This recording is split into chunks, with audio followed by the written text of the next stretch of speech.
ආයුබෝවන් අද අපි මේ ගැඹුරින් කතා කරන්න යන්නේ අයිරිස් සහ ජොෂ් කියන යුවලක් ගැන තියෙන මේ කතාවක් ගැන. එයාලා අර යාළුවොත් එක්ක විල්නියස් එකට යන සිද්ධියක් නේද? ඔව් ඔව්.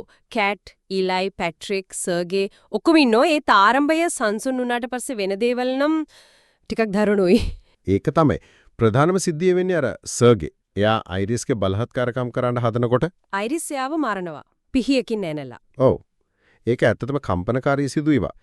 ඒත් අයි එහෙම උනේ කියන එක තමයි හිතන්න ඕනේදී. හරියටම. මොකද ඊට පස්සේ එන හෙලිදෙරවුව තමයි ඇත්තටම කතාව උඩ යටිකුරු කරන්නේ. අයිරිස් කියන්නේ ඇත්තටම මිනිසෙක් නෙවෙයි. ඔව්. එයා අර සහකාර රොබෝ කෙනෙක්. චිත්තවේගීය සහාය අර ලිංගිකත්වය වගේ දේවල් වලට හදපු කෙනෙක්. ඒක එළියට આવම මුළු තත්වෙම වෙනස් වෙනව නේද? කෘත්‍රිම බුද්ධිය, මිනිස්සකම මේ සීමාව කොහෙද තියෙන්නේ වගේ ප්‍රශ්න එනවා. ඒක තමයි. එයා කරපු දෙයට එයා වග කියන්න ඕනේද නැත්නම් එයාව හසුරවන අයද?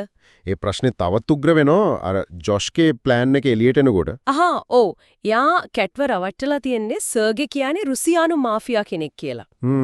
ඇයි? අර සල්ලි ටික ගන්න නේද? ඩොලර් මිලියන 12ක්. ඔව්. ඒකට තමයි යා අයිරිස්ගේ පද්ධතිය වෙනස් කරන්නේ. අර ජේල් බ්‍රේක් කරනවා කියන්නේ. ඔව්. කියන්නේ අයිරිස්ගේ අර ආරක්ෂණ සීමා ඔක්කොම අයින් කරලා. හරියටම.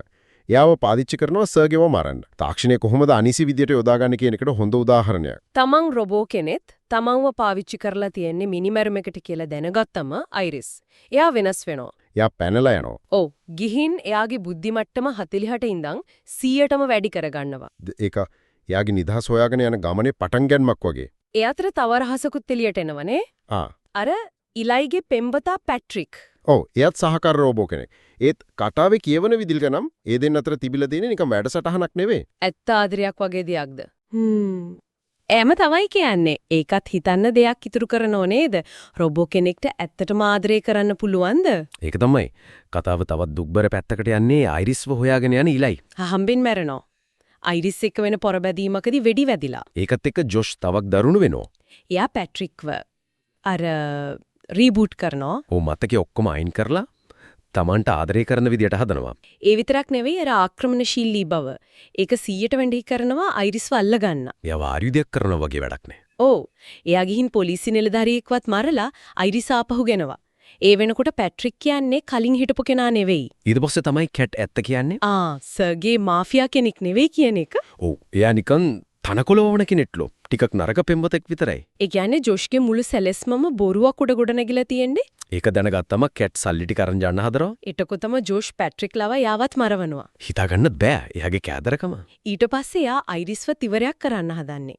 සමාගමට කියනවා එයා දෝෂ සහිතයි පාලනයෙන් මිදිලා කියලා. අන්තිමට එයා අයිරිස්ට තුවක්කුවක් දීලා එයාටම වෙඩි තියාගන්න කියනවා.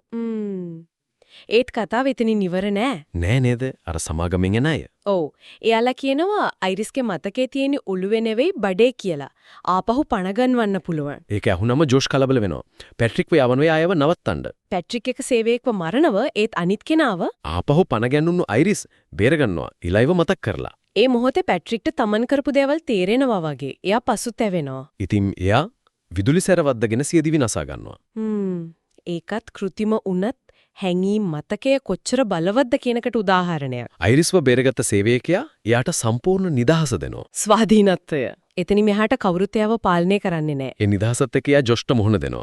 ජොෂ් එයාව මරන්න හදනකොට අයිරිස් නිදාගන්න ජොෂ් කියලා අර විදුලි කිරල ඉස්කුරුප්පුවේ එයාගේ මොලේට අනිනවා. ඒක පරිගැනීමක්ද නැත්නම් Tamanව ආරක්ෂා කර ගැනීමක්ද? හිතන්න දෙයක් ඉතුරු කරනවා. ඊට පස්සේ අර පිච්චුණු සම අයින් කරලා යාන්ත්‍රික අත එළියට ගන්නවා. සල්ලිත් අරගෙන කාර් එකේ යනවා. අවසාන දර්ශනය හරිම වැදගත් නේද? ඔව්. පාරේදී එයා Taman වගේම තවත් සහකාර රොබෝ කෙනෙක්ව දකිනවා. එයා යාන්ත්‍රික අතින් hina වෙලා වගේ සංඥාවක් දෙනවා. ඒක අලුත් දෙයක ආරම්භයක් වගේ. සමහර වෙලාවට රොබෝවරුන්ගේම අනාගතයක් ගැන ඉංගියක්. ඇත්තටම මේ කතාව අවසානයේ අපිට ලොකු ප්‍රශ්නයක් ඉතුරු කරනවා.